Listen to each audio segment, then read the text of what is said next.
बिस्मिल्लाहिर्रहमानिर्रहीम। अस्सलाम वालेकुम स्टूडेंट्स, कल हमने क्वेश्चन नंबर 4 तक जो था वो एक्सरसाइज 6.2 को कर लिया था। आज हम क्वेश्चन नंबर 5 से जो है वो स्टार्ट करने लगे हैं। तो ज़रा क्वेश्चन नंबर 5 पे गौर करिएगा। क्वेश्चन नंबर 5 में बच्चे क्या कहता है कि the 18th and 30th terms of an arithmetic progression. Arithmetic progression के बारे में कल मैंने आपको बता दिया था कि ये एक ऐसा सीक्वेंस होता है जिसका कॉमन डिफरेंस सेम होता है या कांस्टेंट होता है। अब अरिथमेटिक प्रोग्रेशन की उसने 18वीं टर्म और 30th टर्म 30वीं टर्म जो है वो दी हुई है। वो कितनी है?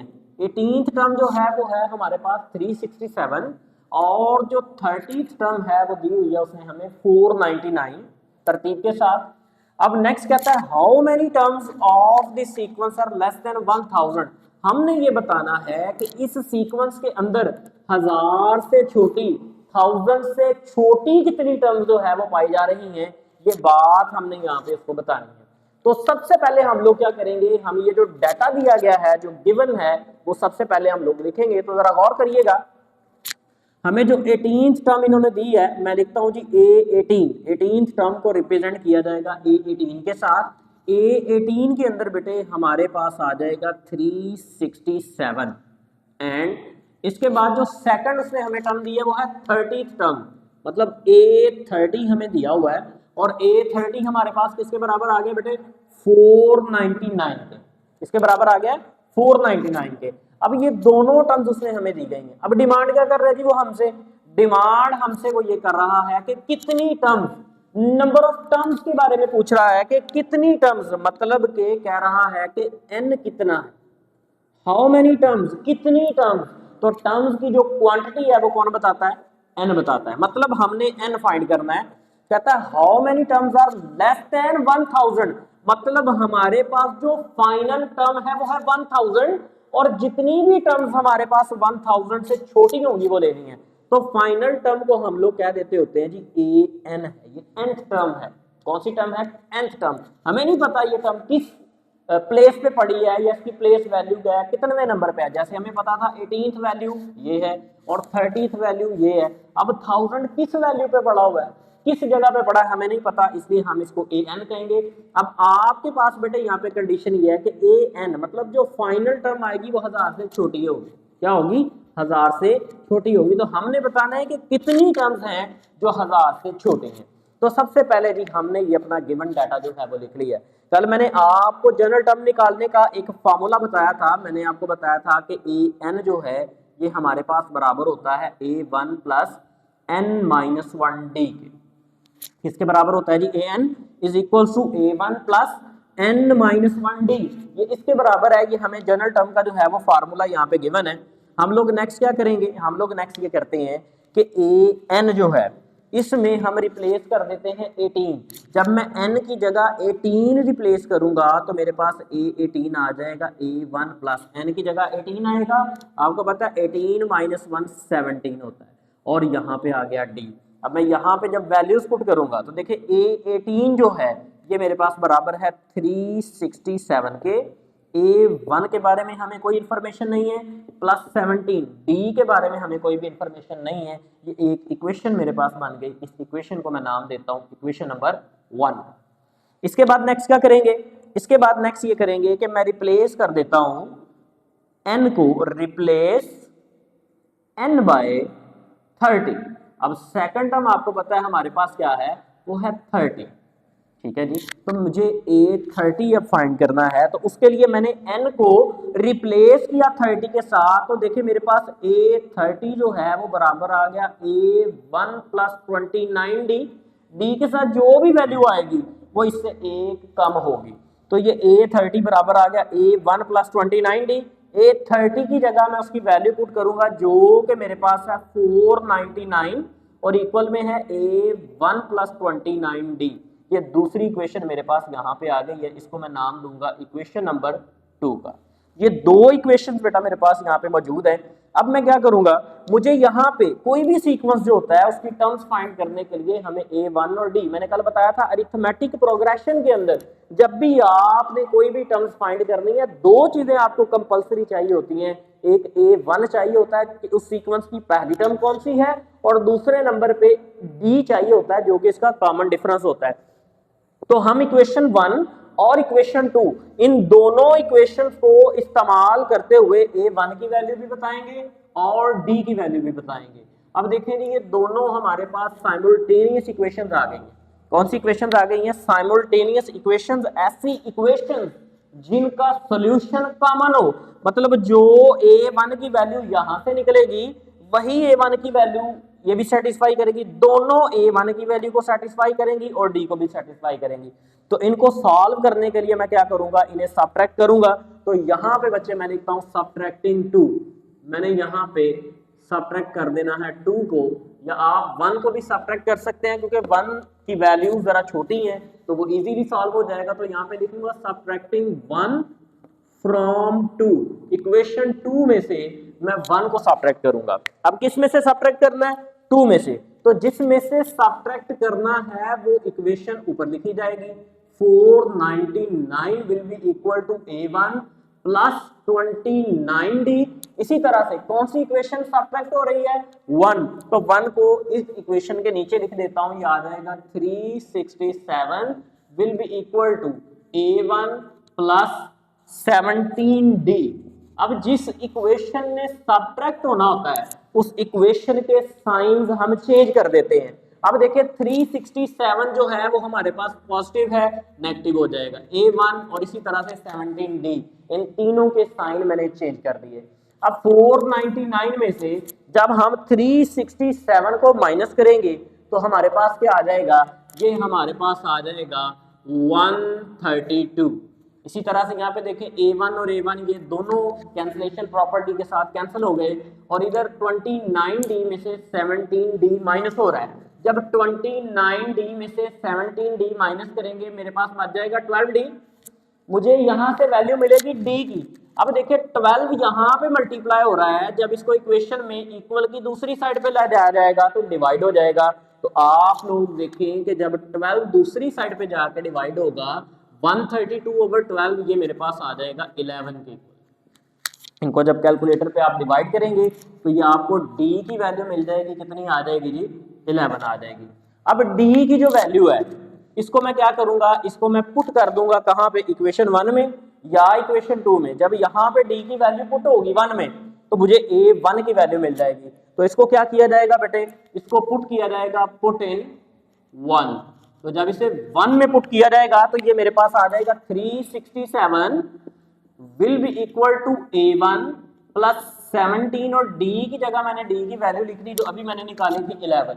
अब क्या होगा, ये 367 जो है वो एज इट इज रहेगा, A1 भी एज इट इज रहेगा, 17 को हम 11 से मल्टीप्लाई करेंगे, ये मेरे पास आ जाएगा 187।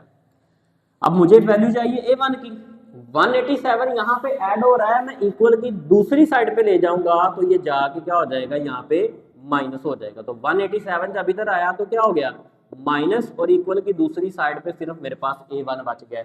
अब A1 मेरे पास एज इट इज है, 367 में से जब 187 निकाला जाएगा तो ये मेरे पास बच जाएगा 180।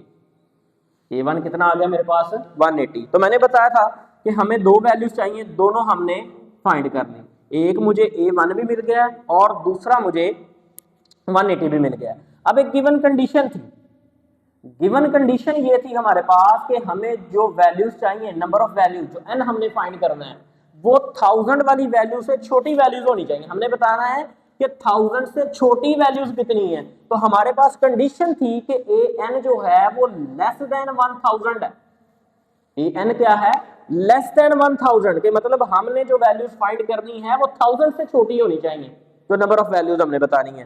तो an की जगह मैं वैल्यू लिखता हूं, वो आ जाएगी A1 प्लस n-1, और साथ में क्या आएगा, d, और यहां पे आ जाएगा लेस देन 1000।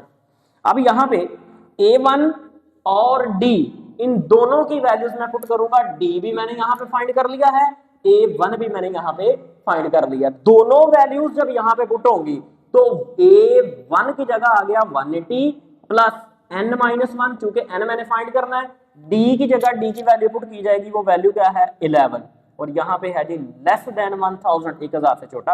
अब 180 मेरे पास एज इट इज है। अब देखिए 180 इस साइड पे प्लस हो रहा है, जब इनइक्वालिटी, ये हमारे पास जो है वो इनइक्वालिटी है, इनइक्वालिटी में जब इसको दूसरी साइड पे ले जाया जाएगा और 11, तो मेरे पास ये बच जाएगा n-1 इंटू 11। 180 यहाँ पे ऐड हो रहा है, जब दूसरी साइड पे 1000 के पास ले गया तो 180 यहाँ पे आगे क्या हो गया है, माइनस हो गया है। अब ब्रैकेट जो है इसके बाहर 11 लिखा हुआ है, जब ब्रैकेट ओपन की जाएगी 11, ये ब्रैकेट के अंदर जो दो वैल्यूज है दोनों से मल्टीप्लाई होगा। 11 n से मल्टीप्लाई हुआ 11 n आ गया, 11 1 से मल्टीप्लाई हुआ तो 11 आ गया, लेस देन जब इसमें से 180 माइनस करेंगे ये आ जाएगा मेरे पास 820। कितना आ जाएगा जी 820। अब इसी तरह से नेक्स्ट क्या किया जाएगा,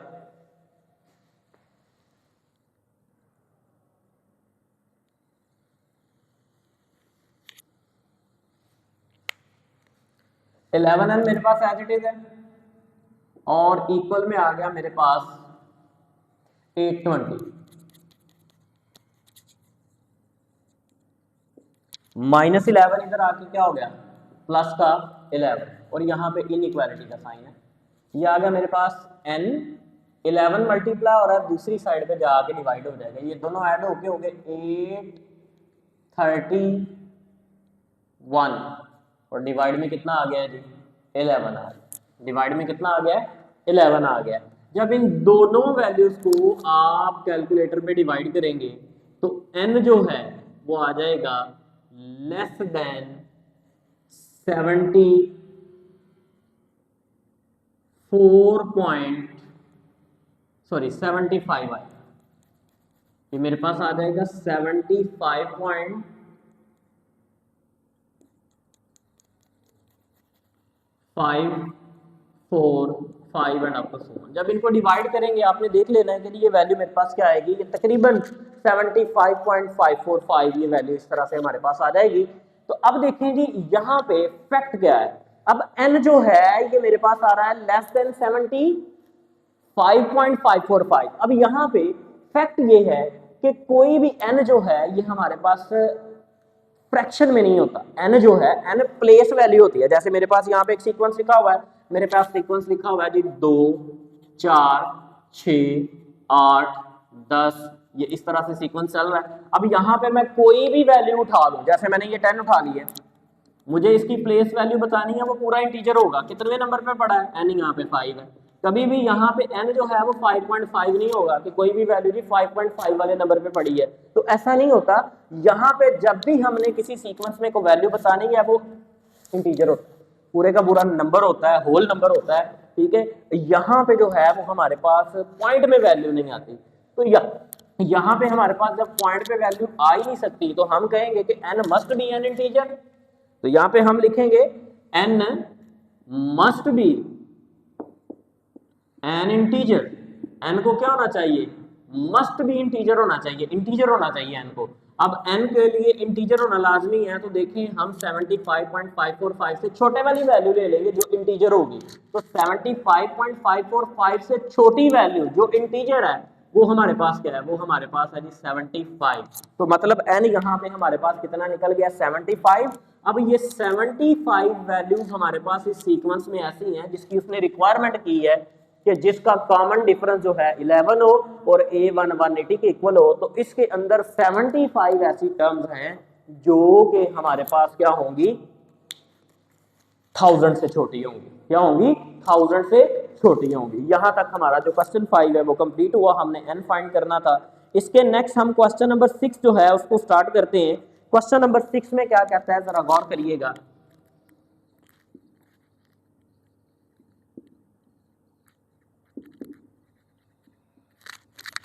क्वेश्चन नंबर 6 में लिखता है जी इज 301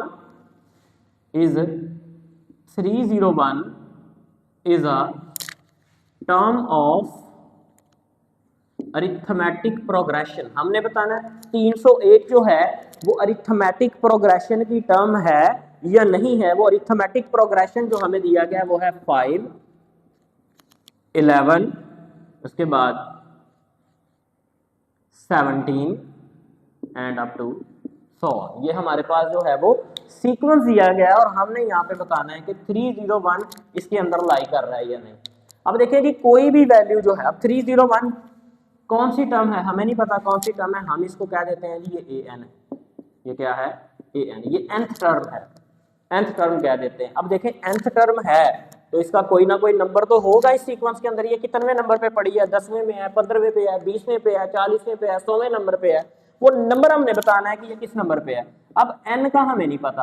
अब देखिए अगर तो ये इस सीक्वेंस में है तो इसका कोई ना कोई नंबर तो जरूर होगा, तो हम नंबर अगर फाइंड कर लेते हैं तो अगर वो नंबर हमारे पास आ जाता है कि ये 100वें नंबर पे है, 1000वें नंबर पे है, किस नंबर पे पड़ी हुई है, तो फिर हम कहेंगे कि ये सीक्वेंस के अंदर लाई कर रही है। अगर ये इसका कोई भी नंबर नहीं निकलता है सीक्वेंस के अंदर, इसकी वैल्यू ही नहीं निकलती कि ये कहीं पे पड़ी हुई है या नहीं पड़ी हुई, तो फिर ये हमारे पास इस सीक्वेंस का हिस्सा नहीं होगी। मतलब अगर n की वैल्यू निकल आती है हमारे पास, इंटीजर निकलती है, मैंने लास्ट क्वेश्चन में बताया था कि n इंटीजर कंप्लीट एक नंबर होना चाहिए, होल नंबर होना चाहिए।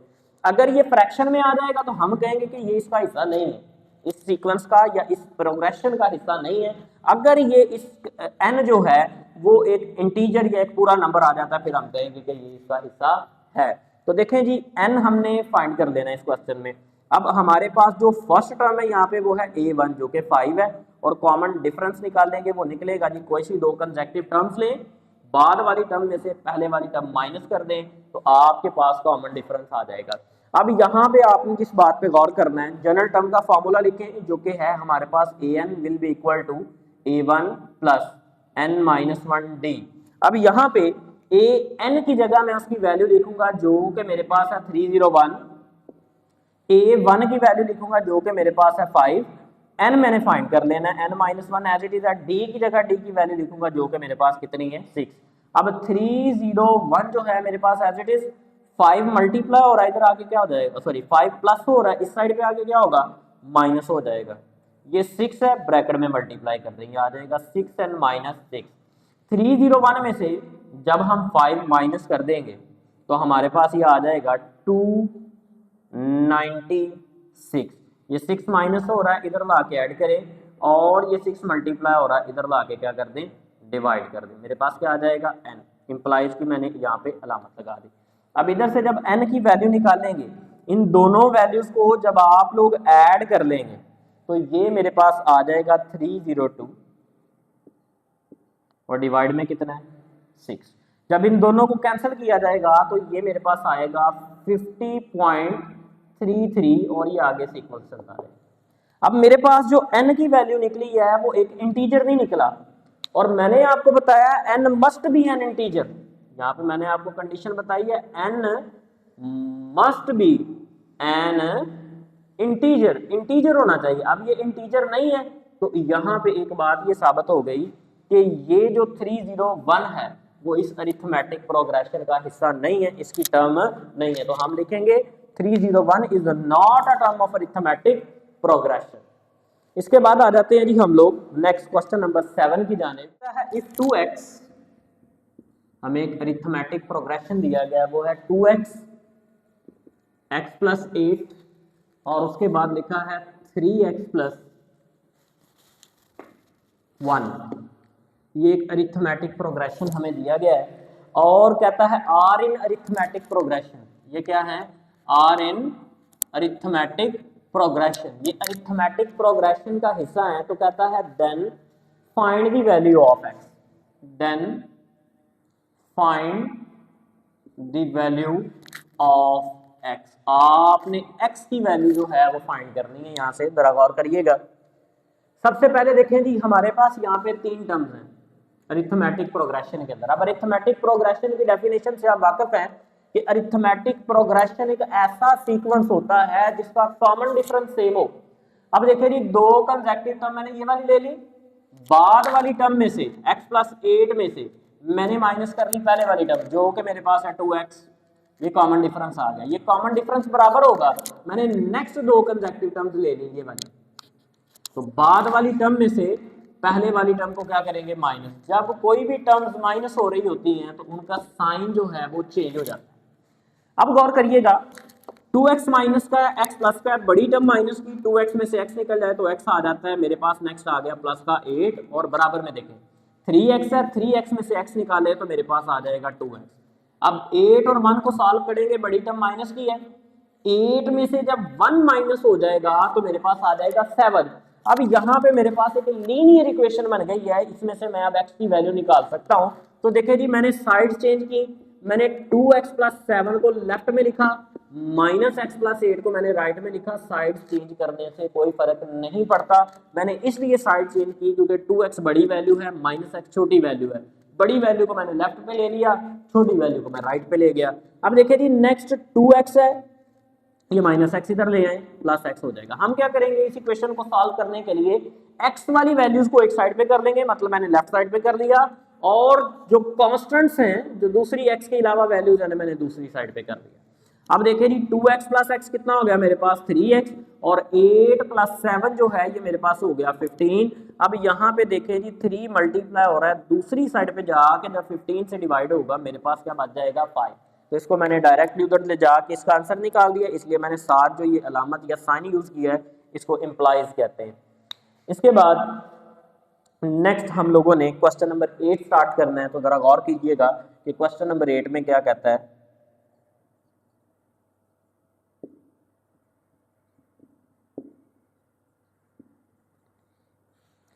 नेक्स्ट है जी मेरे पास क्वेश्चन नंबर 8 कहता है विच टर्म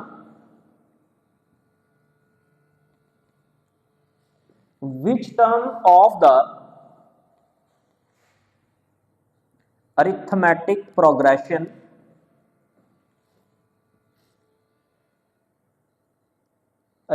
प्रोग्रेशन जो है वो हमें दिया गया है, वो है 3, 8, 13 and up to so on is 123। कहता है जी आपने ये बताना है कि कौन सी टर्म जो है वो 123 है, कौन से नंबर वाली टर्म जो है वो 123 है अरिथमेटिक प्रोग्रेशन के अंदर। हमने नंबर ऑफ टर्म बताना है कि term number of term sorry हमने बताना है। तो गौर करिएगा यहाँ पे सबसे पहले मेरे पास जो a1 है, डाटा लिख लेता हूँ, a1 पहली टर्म जो है वो मेरे पास क्या है वो है 3। इसके बाद निकाला जाएगा कॉमन डिफरेंस। कॉमन डिफरेंस निकालने के लिए बाद वाली वैल्यू में से पहले वाली वैल्यू को क्या किया जाता है माइनस किया जाता है। तो मेरे पास 8 माइनस 3 जो है वो कितना आ जाएगा 5। कॉमन डिफरेंस मिल गया। उसके बाद जो टर्म मेरे पास गिवन है वो है nth टर्म मेरे पास है जी 123, और मुझे फाइंड क्या करना है यहाँ पे, मुझे बताना है कि an कौन से नंबर पे पड़ा हुआ है, ये कौन से नंबर वाली टर्म है। तो यहाँ पे सबसे पहले मैं जनरल टर्म का फार्मूला लिखूंगा जो कि मेरे पास है an will be equal to a1 plus n minus 1 d। अब देखें जी an जो है ये मेरे पास आ जाता है 123, इसी तरह से a1 जो है ये मेरे पास 3 है, n मैंने फाइंड करना है, और d मेरे पास कितना है 5। 123 मेरे पास एज इट इज आ गया, ये 3 जो है यहाँ पे प्लस हो रहा है, इधर आके क्या हो जाएगा माइनस हो जाएगा। 5 मल्टीप्लाई हो रहा है, इस साइड पे आके 5 क्या हो गया डिवाइड, और यहाँ पे मेरे पास बच गया n माइनस 1। अब 123 में से 3 माइनस करें तो मेरे पास आता है 120, डिवाइड किससे किया जाएगा 5 से, और बराबर में बच गया n माइनस 1। अब 120 को जब 5 के साथ डिवाइड किया जाएगा तो ये मेरे पास आ जाएगा 22, 5 2 10, 2 आगे चला गया, 5 4 20, सॉरी ये आ जाएगा 24। माइनस 1 जो है इस साइड पे आगे क्या हो जाएगा प्लस 1 हो जाएगा। 24 के अंदर जब ये 1 प्लस होगा तो n मेरे पास जो आएगा वो कितना होगा 25। तो यहाँ पे ये बात हमारे पास आ गई कि जो टर्म है हमारे पास, कौन सी टर्म है जी 123, वो कौन से नंबर पे पड़ी हुई है 25th नंबर पे पड़ी हुई है, मतलब उस टर्म का जो नंबर है वो क्या है 25th है। इसके बाद